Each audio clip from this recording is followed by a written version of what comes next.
Itu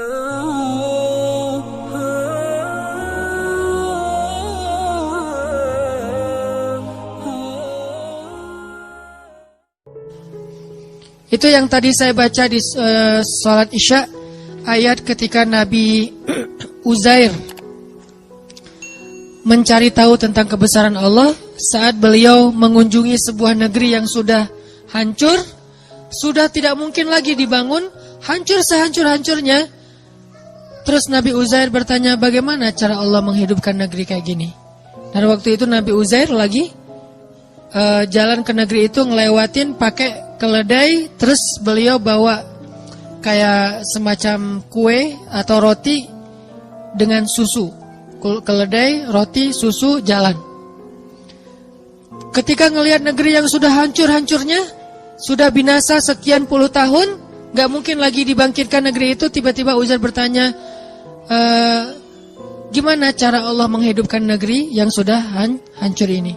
Lalu Allah Subhanahu wa taala membuat Uzair mengantuk, beliau tidur dan mengikat keledainya di sebuah tempat dan meletakkan susu dan kuenya di sebelah beliau, beliau tidur.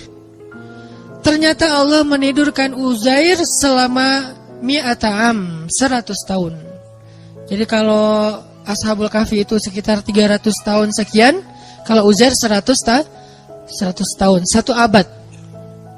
Tadi ketika Uzair pergi meninggalkan negerinya untuk sampai ke negeri tersebut, dia tuh meninggalkan keluarganya, dia meninggalkan pembantunya. Nah, kemudian Uzair pun berangkat dan tertidur di situ 100 tahun. Setelah 100 tahun, Uzair bangkit dari tidurnya, Allah bangunkan. Pas dibangunkan datang malaikat. Malaikat bertanya kepada Uzair, "Kam labis? Berapa lama kamu tidur di sini?" Uzair menjawab, "Labistu yauman au ba'da yaum." Saya tidur di sini sehari atau setengah hari. Rasanya kayak setengah hari doang tidurnya, tapi enak gitu badannya, kayak tidur pula seharian. Terus malaikat itu mengatakan, enggak, kamu tidur di sini selama mi'ata'am, 100 tahun. Apa buktinya? Coba kamu lihat keledai kamu. Keledainya sudah menjadi tulang belulang, sudah tidak ada lagi daging, kulit, benar-benar udah jadi tulang. Seperti bangkai tulang hewan yang ada di tengah padang pasir, udah habis 100 tahun. Tapi coba kamu lihat makanan kamu masih seperti baru ditinggalkan tadi dan masih hangat. Jadi kayak roti gitu, baru ditaruh, itu kayak baru naruh beberapa menit yang lalu, masih hangat, rotinya masih lembut, belum kering sama sekali. Jadi Allah kasih dua kondisi yang berbeda dengan waktu yang sama. Yang satu 100 tahun sudah jadi tulang belulang, yang satu yang harusnya nggak usah tunggu 100 tahun, sehari juga basi kan. Kalau keledai ditinggal beberapa hari mungkin masih bertahan nih, lemah, mungkin lama-lama mati dan nggak langsung jadi tulang. Tapi kalau roti sehari juga udah basi. Hari ketiga udah keluar jamur, lama-lama keluar ulat dan habis, nggak ada sisa. Tapi yang harusnya sehari basi masih hangat. Yang harusnya beberapa minggu baru menjadi tulang, malah sudah menjadi tulang belulang. Akhirnya malaikat ini kemudian menyebut nama Allah, tiba-tiba tulang belulang keledai itu disatukan lagi, dirangkaikan lagi, kemudian dagingnya membalut tulang, lalu kulitnya membalut daging. Tiba-tiba keledai itu kayak apa ya? Kayak rewind gitu ya, kayak balik lagi gitu. Tiba-tiba dia jadi hidup. Dan ini nggak pakai aplikasi loh. Benar-benar nyata gitu.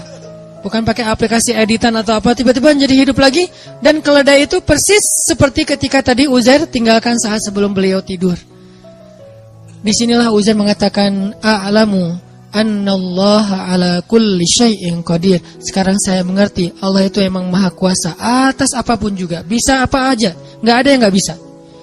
Nah, tajrid iman. Kalau cara Nabi Uzair mentajrid iman dengan hal-hal yang kayak gini, karena beliau imannya ajaib. Makanya dikasihlah mujizat-mujizat yang di atas nalar kita. Kalau kita bisa mentajrid iman dengan dengar cerita-cerita orang. Dengar cerita-cerita orang yang pernah merasakan keajaiban dalam rezeki, keajaiban dalam kehidupan, keajaiban dalam pemberian Allah, keajaiban dalam jodoh, itu banyak banget. Dan cerita-cerita kayak gitu harusnya menguatkan azam kita untuk mengambil keputusan yang besar dalam hidup. Saya secara pribadi itu yang selalu saya coba recharge ke diri saya untuk berani mengambil hal-hal yang memang mungkin gak besar-besar amat, tapi buat saya itu juga butuh keberanian untuk melakukannya. Karena apa? Karena banyak mendengar kisah-kisah baik yang pernah terjadi atau yang sekarang sedang terjadi di antara teman-teman kita. Gak jauh dari ayat itu, hanya berselang satu ayat, bahkan gak berselang setelah ayat itu, ada lagi kisah Nabi Ibrahim juga sama, pengen menguatkan iman. Jadi tiba-tiba Nabi Ibrahim bertanya, wa idh qala Ibrahim Rabbi arini kaifa tuhyil mauta. Ya Allah, gimana? Coba tunjukkan ke saya cara engkau menghidupkan yang udah mati itu gimana, biar yakin dengan hari kebangkitan. Allah bertanya dan Allah Maha tahu jawabannya. Awalam tu'min? Apakah kamu belum beriman wahai Ibrahim? Kata Ibrahim, qala bala walakin liyatma'inna qalbi. Ya Allah, saya udah beriman, cuman pengen mantap nih. Tajdid, perbaharuan, recharge. Saya pengen lebih mantap ya Allah, coba tunjukin ke saya gimana cara ngidupin yang mati. Allah berfirman, ambillah 4 ekor burung, lalu potong-potong kecil, sembelih, taruh di 4 penjuru bukit yang berbeda-beda. Udah mati, udah dipotong-potong kecil, dicincang-cincang, bisa jadi sate itu ditaruh di bukit-bukit yang berbeda. Sekarang wahai Ibrahim, tepuk tangan kamu dan panggil dengan nama Allah. Burung itu datang dalam keadaan utuh, tidak ada satu goresan luka pun di tubuh burung tersebut. Baru Ibrahim mengatakan, innallaha azizun hakim. Allah itu maha perkasa dan maha bijaksana. Ini cara para nabi juga mentajdid iman, teman-teman, memperbaharui iman. Bagaimana cara kita? Tadi, lihat kebesaran Allah di langit, lihat kebesaran Allah di bumi, baca ayat-ayat kauniyah, ayat-ayat ilmiah, lihat di sekitar kita, dengarkan kisah-kisah orang di sekitar kita. Maka kita makin yakin, gak usah khawatir kalau gambling dengan Allah. Asalkan kita ikhtiarnya halal, Allah gak bakal ngecewain kita. Kemarin ada seorang ustadz cerita ke saya, waktu saya ke Kalimantan, ke Balikpapan. Beliau tinggal di Balikpapan.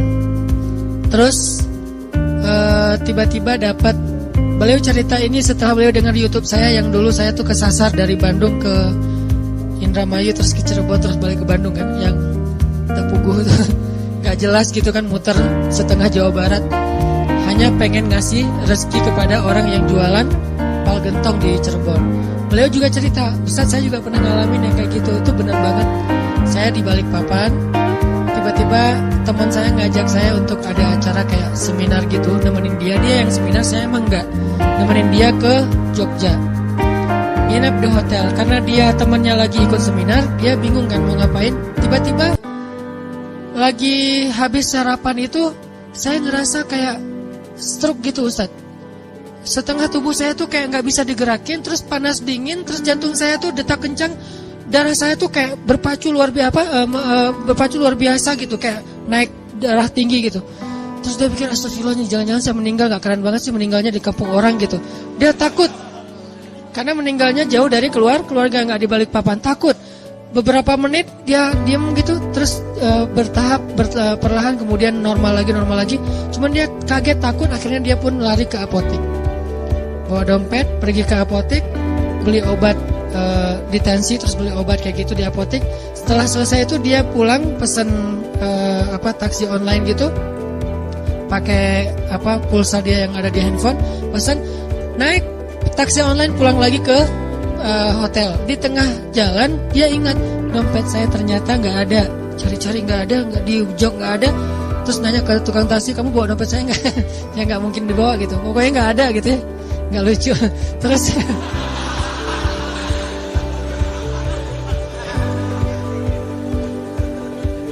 ternyata komennya yang lucu. Terus dia nyari-nyari nggak nemu, dia bilang, Pak, boleh nggak saya balik lagi ke sana? Sampai di hotel dia order lagi, balik lagi ke apotek. Sampai di apotek ternyata kata apotekernya, ada Pak, tadi saya nemu dompet Bapak, cuman dibawa sama security. Saya kasih ke security, dibawa. Pergilah ke security, ke pos satpam. Ternyata pos satpamnya lagi jemput anaknya. Nunggulah dia beberapa jam sambil satpamnya jemput anaknya, ditelepon karena udah ganti seat.